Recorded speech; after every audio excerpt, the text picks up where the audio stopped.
What is up, Taurus? Welcome to your weekly general timeless reading. These are general readings, so if they don't resonate, that's perfectly fine. Please check out your sun, moon, rising, Venus, and Jupiter sign.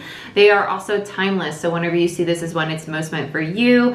I, as a reader, do not focus on any particular topic, so I don't focus on work, love, spirituality. It's just whatever you guys most need to hear. That's what comes out, okay? So if you are new to tarot, please check out How to Interpret Tarot as a Viewer. I've linked it down below in the description box.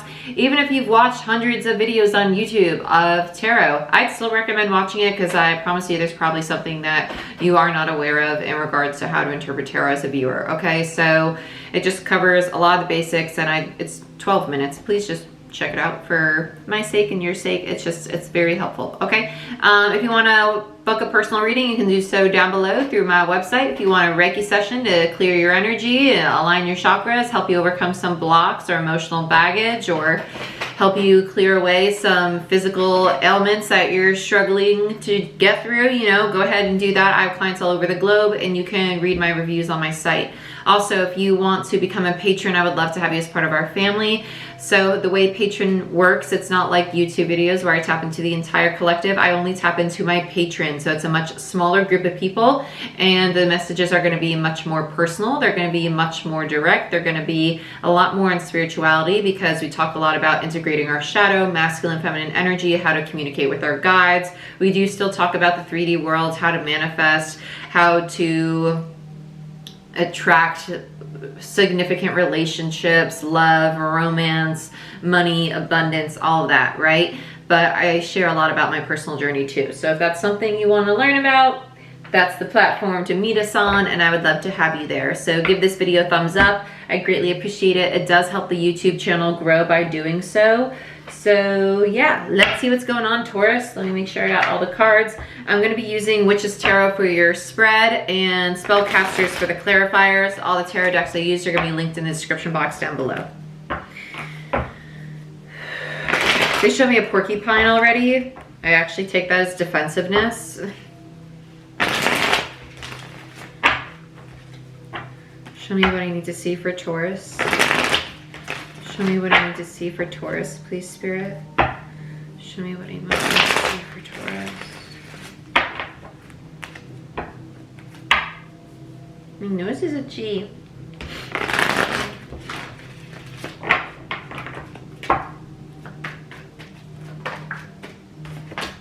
Knight of Pentacles, Eight of Swords, Virgo energy with the Knight of Pentacles, Gemini with the Eight of Swords, Seven of Pentacles, Taurus, Nine of Cups, Pisces, Seven of Swords in reverse, Aquarius energy, and the Ace of Swords. I'm not going to take any of the cards that fell on the floor because there's too dang many.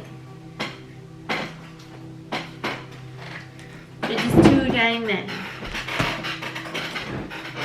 Okay.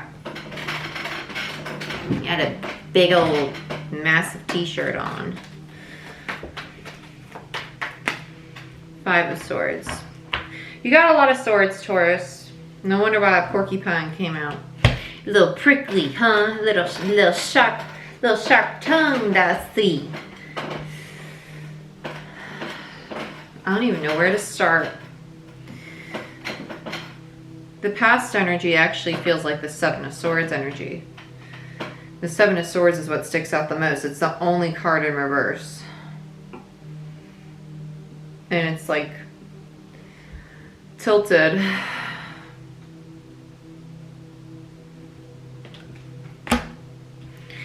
Then we have this Knight of Pentacles and the Eight of Swords. So in the past, we have a Seven of Swords energy. It's an energy, honestly, it feels like confusion. It's second guessing on where to go. It does feel like you want to move towards something and you're kind of like, well, I don't know if I want to go there. Do I want to do this? Do I not want to do this? And your intuition is pushing you toward it, and I feel like you are resisting. It does feel like almost like self-sabotage.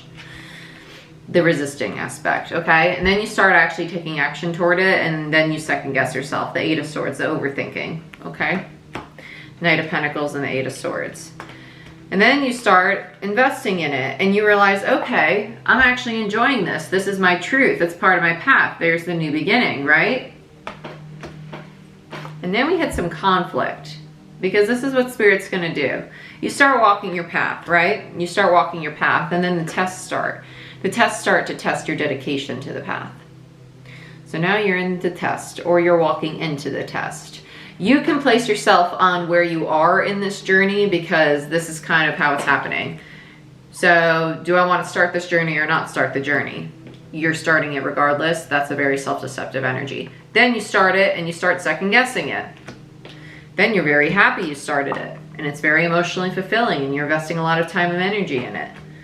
And then you start getting tested. So you dictate where you are in this path, in this journey, right? Because time is fluid. So you're all at different points in this. Whether it's a relationship, whether it's a job, whether it's you starting a business, whether it's you buying a home, whether it's you traveling the damn world, whether it's you, I don't know, buying a puppy. I don't know. Having a kid. I don't know. Whatever floats your boat. It's up to you. It's up to you.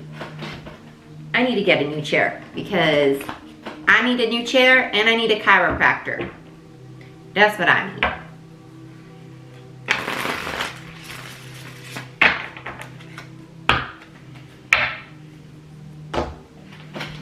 Yes, I do.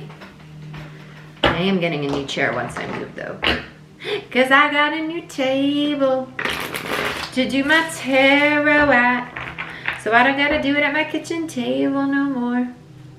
I'm so excited for us, guys. We're going to have a whole new setup. Whoop, whoop. Party. Tarot party. So excited. See what's going on with the Seven of Swords. I'm feeling another person. Okay, Hierophant, yeah. This is awesome. It's literally about your path. It's literally about your soul's path. That's incredible. With the Hierophant, that's Taurus energy, no less. That's your energy. But the Hierophant's also spirituality. It's about the soul's purpose. It's about the call. It's about what you're being guided to. And you're kind of like, okay, well, I have everything in my mother pointing me and pushing me towards this. Meanwhile, I don't know if I want to do it. Very deceptive. Crazy. Oh, I'm so excited that that came out, though. October, I know it's a timeless reading, but I've been talking about this on Patreon a lot. October is a big month of mission energy, a big month of it's time to start your soul purpose. It's a time to integrate masculine, feminine energy. I've been talking about it a lot on YouTube, though, too. I try to keep it more 3D on YouTube because collectively there's a lot of 3D messages, but look at this. You're like, I don't know if I want to fight for it. I know it's going to take a lot of work, and I don't know if I'm ready for it. It's really just questioning whether or not you're capable to do it. And when it comes to your soul's mission, it's only going to, that door is only going to present itself to you. It's only going to open to you when you're ready for it. When energetically you've reached the frequency of spirit being like, okay, you're ready. Here it is. It is time. Go ahead and take it.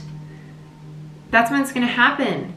It would only be presenting to you if you were truly ready for it. So you're ready for it. So please accept it, because that's a beautiful thing. That's a beautiful thing. And to be quite honest, a mission doesn't have to be just like your soul mission alone. Your mission can include a partnership. It can include another person. It can include a job. It can be that. So if this is a job, a relationship, buying a home, that can still be part of your mission. Everything's a domino effect, okay? I promise you. Don't let me putting a label on it make you think that it's not your mission. Everything's connected, okay? Everything. My lipstick. I felt it. Okay, let's look at the Knight of Pentacles.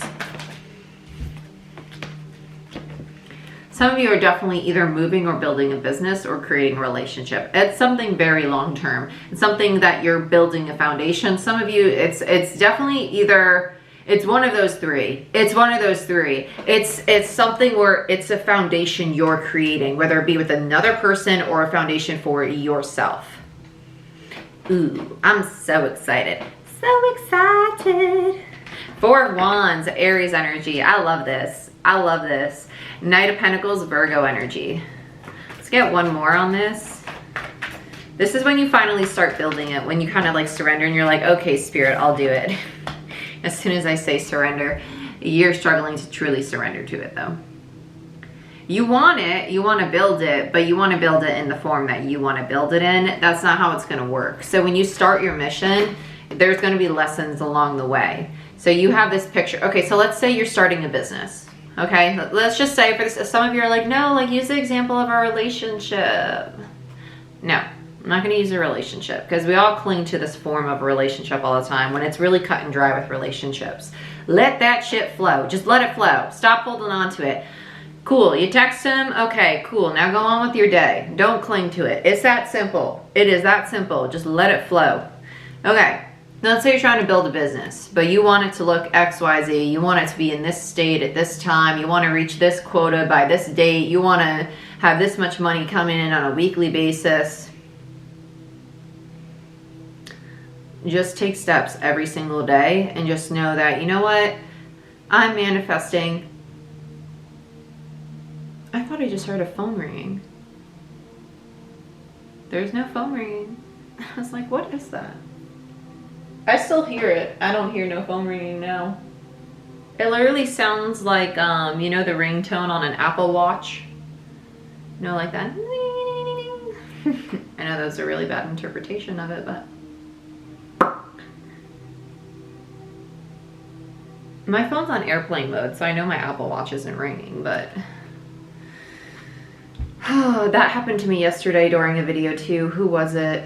I thought I heard a phone ringing yesterday. It was one of the fire signs. I think it was Sagittarius, and it was distractions. We were talking about distractions. I'm still hearing it. It's going from one ear to the other ear, back and forth. It's driving me crazy. It's driving me crazy. It's not you guys. I actually know what it is. It's not you guys. I'm sorry.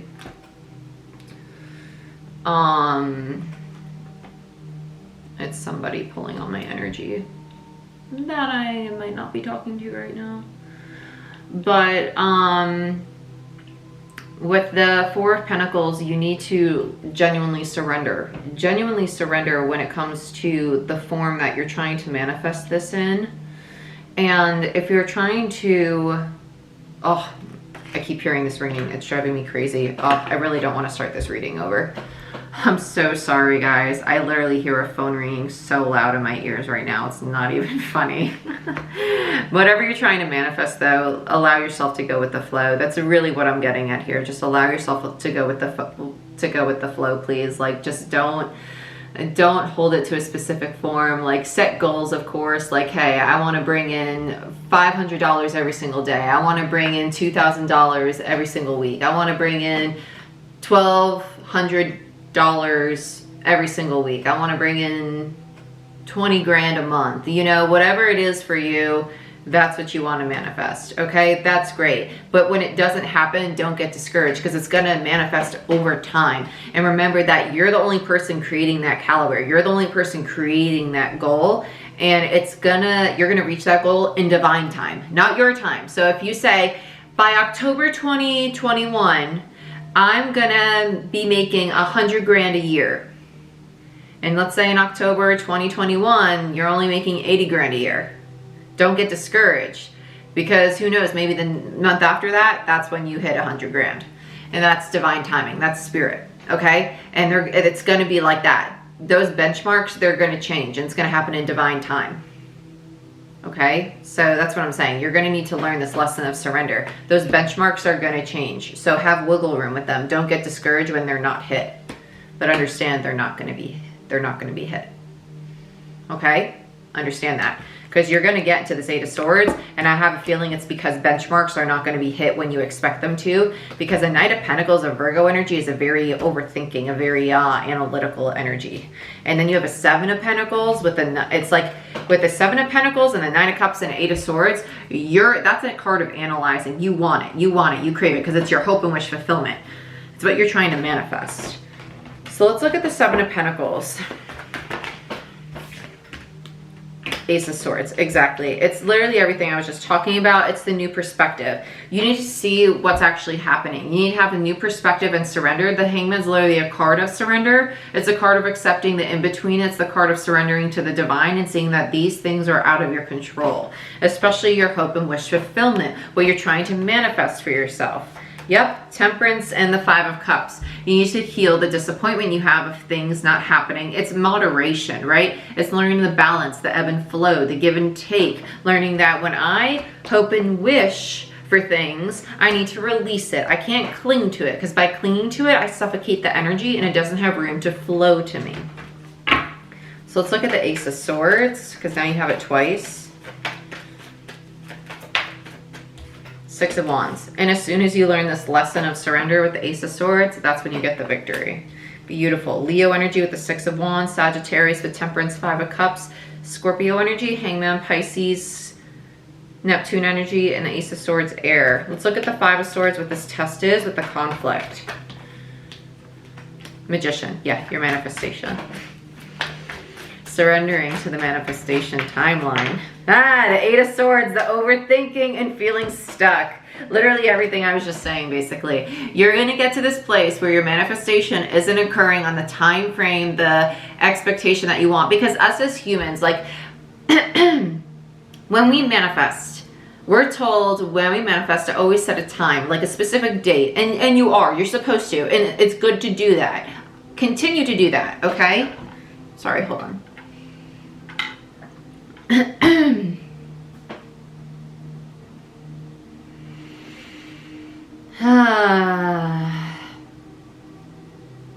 It's not you guys, it's me. I'm sorry. I'm sorry. It's whoever's trying to contact me right now and get into my energy. I'm fighting with them in my head to stop pulling on me during this reading. And the ringing. It's because I had to block their phone number this morning because they frickin' wouldn't just stop pulling on me. And I'm like, okay, you need to stop. You need to learn boundaries for a little bit. So they're in timeout and they're not liking it right now. They'll come out of timeout, but they need to be in timeout for a second. They need to just chill out and respect my boundaries. Just respect my boundaries. This is literally what we were talking about with understanding. So when you manifest, continue to set a specific date. Continue to do that, because you don't just want to manifest in general, right? You want to manifest generally, like you don't want to manifest a specific person ever, right? You don't want, I want to marry Fred. No. I am attracting a very loving, loyal, long-term connection. I am going to meet my husband on October 11th, 2026. I'm getting married on October 11th, 2026, right? Whatever. You pick a date. Cool. It's good to do that because you're basically manifesting the destiny of your life and giving spirit a timeline as to not your expectation, but how to work divine timing around that. And if divine timing has a different plan, it has a different plan, and that's fine. That's fine. But understand that timeline might not be what your manifestation is going to be, which is cool. So you might not get married that October, but manifesting it is nice to do at the same time. Okay, so I know that's kind of like counterproductive, but let's say you're trying to manifest $10,000 by the end of the year. You can start manifesting it now, but it might not come around till maybe the following year, because the planets play a role in that. Jupiter plays a massive role in that, where Jupiter is in your chart, where Mars and Saturn are in your chart. There's a lot of things that play a role in manifestation and the time frame in which it comes about, and also in what time period it's going to play out. Like yesterday, Jupiter was sextile Neptune. Yesterday was a massive manifestation day, October 12th. So I sat up all morning and manifested for like 4 hours, and it was incredible. But when you manifest, you always want to say specific things for specific days and times and in general, right? So continue doing that, but understand it doesn't mean that it's going to happen on that day, because divine timing has a different plan. Your plan is not set in stone. Divine timing is. You can, your plan's basically a recommendation. Like, can I put this in the suggestion box, Spirit? This is my suggestion. Can you take it? And Spirit will be like, I see your suggestion and I'll get back to you on whether or not it's approved. And you're just gonna have to wait and see. That's basically what's going on, okay? So, Taurus, I hope that this makes sense. I want you to keep manifesting, but please stay out of your head and understand that when you're manifesting, you're basically giving a suggestion to Spirit, okay? Keep doing what you're doing, but understand that you're just putting a slip of a time frame into a suggestion box, and at the end of the day, it's up to the divine on when that's going to happen. But as long as you keep putting that positive energy out there, as long as you keep grinding, as long as you keep doing what you need to do, and when I say grinding, I don't mean I want you working your butt to the bone and exhausting yourself. Grinding means putting the time and energy into your projects as well as your self-care, because you are a priority as much as your external world. Your external world reflects yourself. If you're not in your optimal state, your external environment won't be in its optimal state. So if you want to attract abundance and positivity, you need to be abundant and positive in health, mind, body, and spirit as well. Okay? So you need to take care of self as much as you take care of everything around you. Okay? So you need to learn how to do that balance. But Taurus, this is what I have for you. If you want a personal reading or Reiki session, please book it down below through the description box. Give this video a thumbs up, and I will see y'all next time. Bye-bye.